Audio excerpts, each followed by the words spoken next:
Does your vehicle have hyperflash? Here's how you fix it. Turn that off.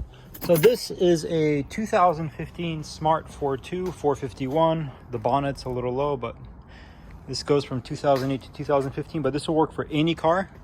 This is how it works. So this is what a load resistor looks like. And what's happening is when you replace your incandescent bulbs with any type of LED bulb, here is what I currently have in this vehicle. Doesn't matter what type of LED bulb you're using. What happens is when you do put an LED in instead of an incandescent, there's not enough resistance going through your electrical system to tell your CAN bus or your computer ECU, whatever's controlling it. It thinks that when you put a LED bulb in, the resistance is so low that the system thinks your bulb is dead, that your bulb has gone, you have an open circuit. So it starts to flash fast. It's called hyperflash. Normally it's blink, blink, blink, somewhere around there. But as you saw in the beginning of the video, with LEDs in, it flashes really fast. So basically what you're going to be doing if you have these types of bulbs, you're going to be doing this way, or if you have a three pin and you have the 1157, 3157, 7443, it's going to be like this. But though, I don't know if you've noticed, basically what you're doing is you're taking your turn signal positive line and you're grounding it to the turn signal ground line. Same thing over here, turn signal positive line to the turn signal ground line with a resistor, right? So the way you're like, well, how do I find out which line is the resistor? Let me show you. Let me put this up in a stand. Let me get the multimeter going here for you. This is how you figure it out. So I'm going to put mine in DC. So I'm touching, this is the passenger side. I'm touching the brown line. You can see it's going to 0. That was pin 5. It goes like this. Pin 1, 2, 3, 4, 5, 6. So pin 6, you would see the voltage oscillating quite quickly and the voltage would be going quite high, but it's not. So it's not this guy. Brown, next one. It's at 0 volts. The brown one is ground. Oh, we found it. This purple with the green stripe, up there it is.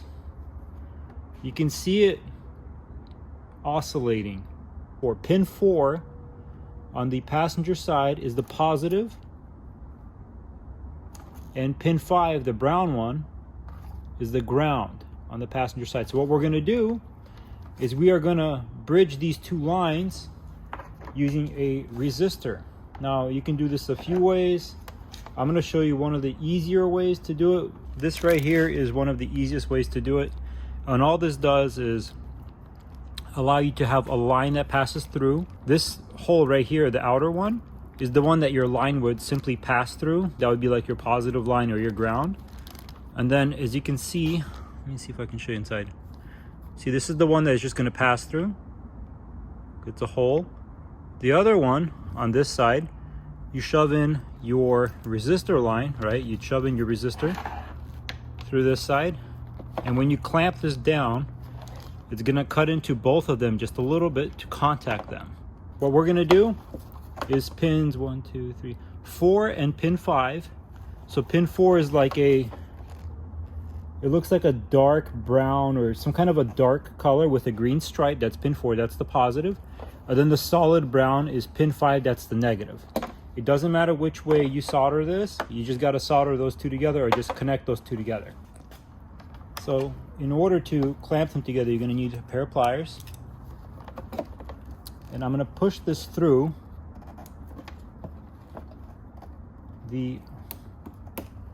see how easy that was? I pushed it right through. You can do it this way, you can do it the other way, it doesn't really matter. Let me put the tool down. Basically, you're going to push it through and it's in. Then we are going to take one of our resistor sides, we're also going to push it through. It's also in. Now as long as they're both in like that, you take your tool, simple pliers, you're going to grab that metal tab just like so, and you're going to squeeze down and it's going to tap into both lines. Once you have it tight, you close the door on it, which keeps that metal tab. The metal tab we just pushed in, closing this door and clicking it, 2 clicks, it'll keep that metal tab from coming back out. Now that side is done. Now we're going to repeat the same thing on the brown line. We're going to push the same thing through on the brown side, which is the ground line. We did the 12 volt positive. Now we're going to take the other portion of the resistor. We're going to push it through. And we are also going to do the same thing. We're going to push this through. And now we have a connection to both sides. It's that easy. Now you have your resistor. So just for testing purposes, I'm going to plug this side back in. I'm going to turn on the right turn signal.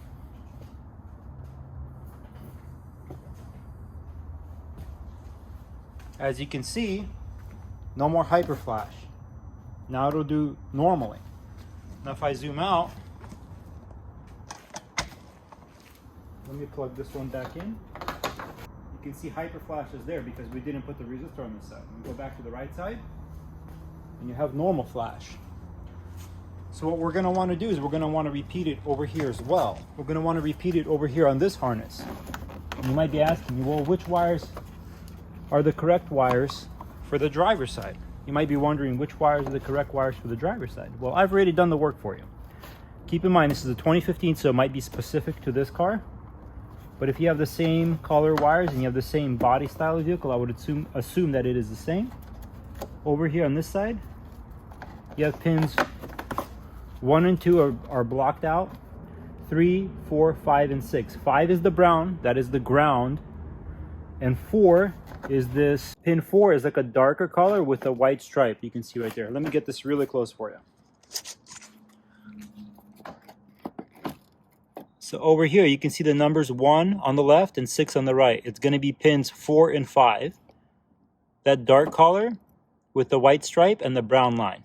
That is the 2 you're going to bridge here. And on the passenger side, you can see pin 1 on the left, pin 6 on the right. We bridged pins 4 and 5. The black with the green stripe and the brown. Those are the 2 we bridged over here, and it will get rid of your hyper flash. Now the last thing is the resistor. As you use the turn signal, I can already feel this one is already warm from the 10 or 20 blinks that it's gone through. So these get really hot. It's just the nature of the way they work. Don't worry, it's perfectly normal. That's why they're in aluminum. They're designed to be cooled as fast as possible. You want to mount this somewhere that's not plastic.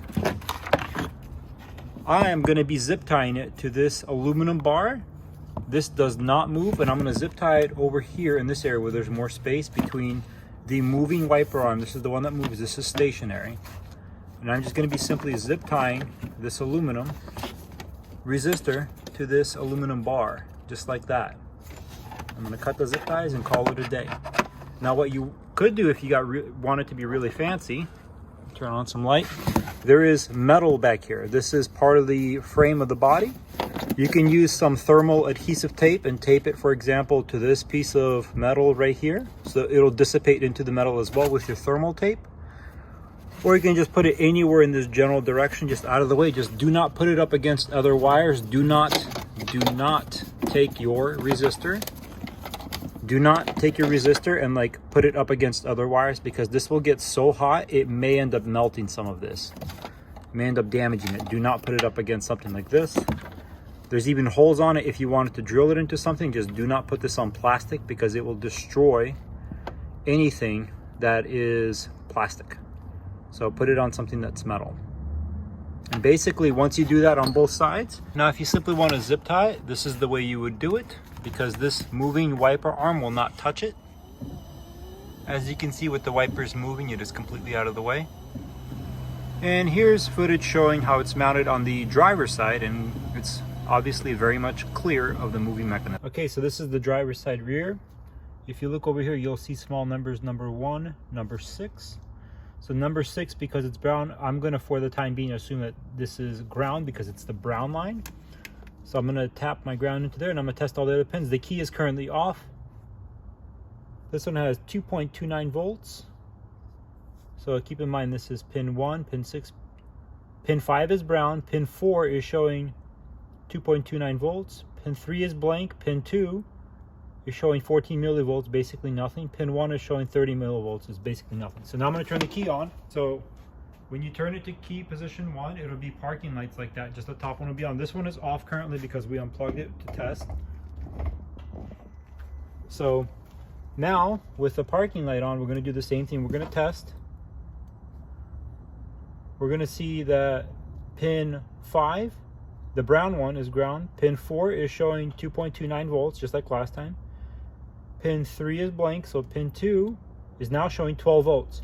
So pin 2, you do not want to cross this because this is the line that is always on. Pin 1 is 30 millivolts. Now I'm going to turn on the left turn signal.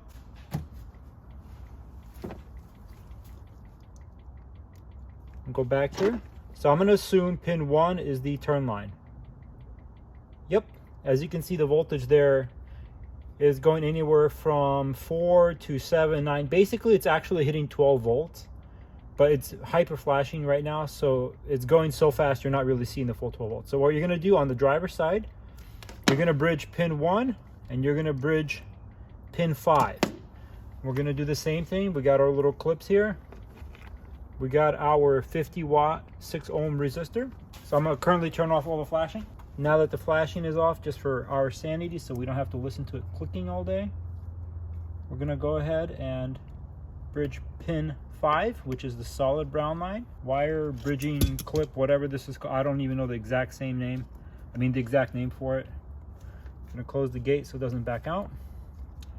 We're going to bridge it with pin 1. So pin 1 and pin 5 is what we're bridging.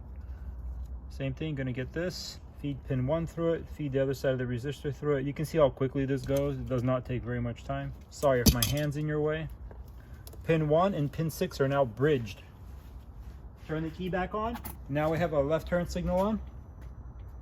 And even though it's currently unplugged, because the system thinks everything is fine, we're having standard flash. Even though it's not working, even though it's unplugged. Now the resistor is going to get warm, so we're going to plug this back in. Now that it's plugged in, you can see the hyper flash is gone. But the key, when you do the front and the rear, when you turn on your headlights as well, hyper flash stays away.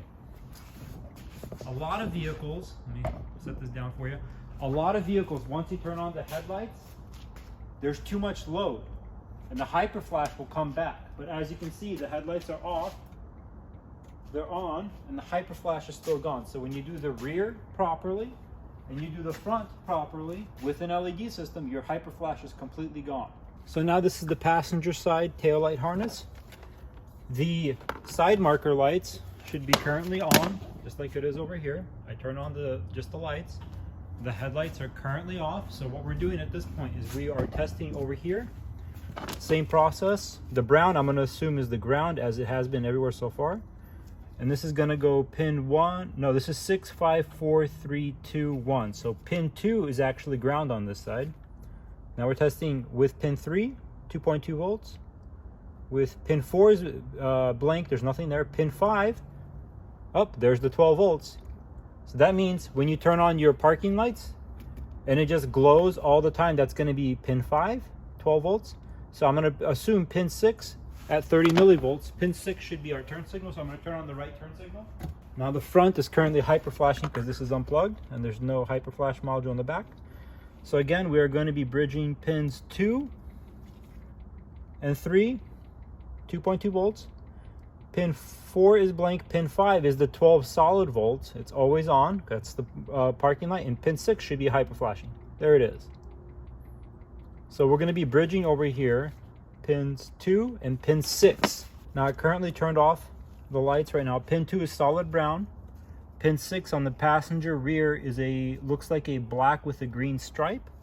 We're going to use the same simple tools. We're going to put it through the ground line first. I'm going to do brown. It doesn't matter which one you do first, but I'm just going to do the ground line first, which is brown. Take our 50 watt 6 ohm resistor.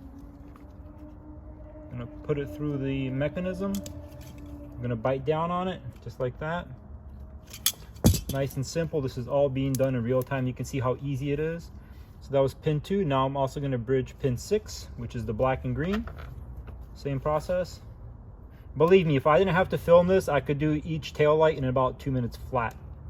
This is a very fast process. Now that this one is in, we're going to push our resistor through, pinch everything together, close the gate. Now I'm going to go ahead and plug it in. I'm just going to let this hang here for now, just for demonstration purposes. Now that we've completed everything, we've put a resistor in the front left, the rear left. We put the resistor in the front right and the rear right. So at this point, we have our parking lights. Everything works. We get the running lights. Now we have our left turn signal. Hyper flash is completely fixed on the left side. Now we're going to go to the right turn signal. Hyper flash over there is also completely fixed. As you can see, it's blinking front and rear. Now, if you did the resistors in both front and rear in all corners, you can also turn on your lights and your hyper flash will stay fixed. Now, as you saw, we made sure not to bridge the resistor with the running lights and the ground. We bridged it with the flashing line. So the line that had positive for the turn signal, we bridged that line with the ground. That's how you get rid of it with your headlights on. As you can see, my lights are on. Hyper flash is gone for the left turn. And with the lights on, hyper flash is also gone with the right turn signal. And long story short, that's how you do it for any car. You get your multimeter, as I have over there. That was a cheap one on Amazon. If you guys want, I'll send a link to it underneath the video. I'll put a link to the bulbs that I'm using. I do not currently have an Amazon affiliate link, so I make $0 and 0 cents. I make nothing off of this. This is just to help you guys out. If you're curious, this is the Klein Tools multimeter that I was using to figure all of this out for myself. There it is. It's the Klein Tools MM400. That's what I use. You can use any multimeter. The way I did it with this is you put it to voltage. You have to plug in on these two sides. You go to voltage, and it's currently that little squiggly line right there means it's an AC, and you want to press this button once to select DC voltage, which is what vehicles, cars, and car batteries go off of. Do not use AC. That's for homes. This is for vehicles. Now at this point, before you button everything up, just like the front, mount these two resistors up against some metal that can help dissipate heat, or at the bare minimum, keep it from lying on top of other things. As you can see, there's foam in here. I'm probably gonna drill 2 tiny little holes here and just drill it to this piece of steel here to get it permanently dissipating heat into this, while at the same time it'll hold it suspended and it will not touch anything else. And same thing over here. Probably take this resistor and just drill it, or use thermal tape or something and just put it up against this metal as well, and it'll kind of just be completely hidden out of the way, or possibly do it on the inside. I'm not sure yet, but that's going to be up to you. I'm not going to show you where to put those, just, you know, don't have them lying around. But that's going to be it. If this video helped you out, please consider liking it. If you have any questions, please leave a comment. I'll try to answer them for you. And if you want more content with smart cars or anything else, we have quite a few beauties in here. If you have any other questions or you want to see other videos, just, you know, subscribe. I will post them as quickly as I can, but there you are, and that's how you get rid of your hyper flash on your smart Fortwo, and conceivably speaking, any other vehicle. I hope you learned something today, and have a nice day.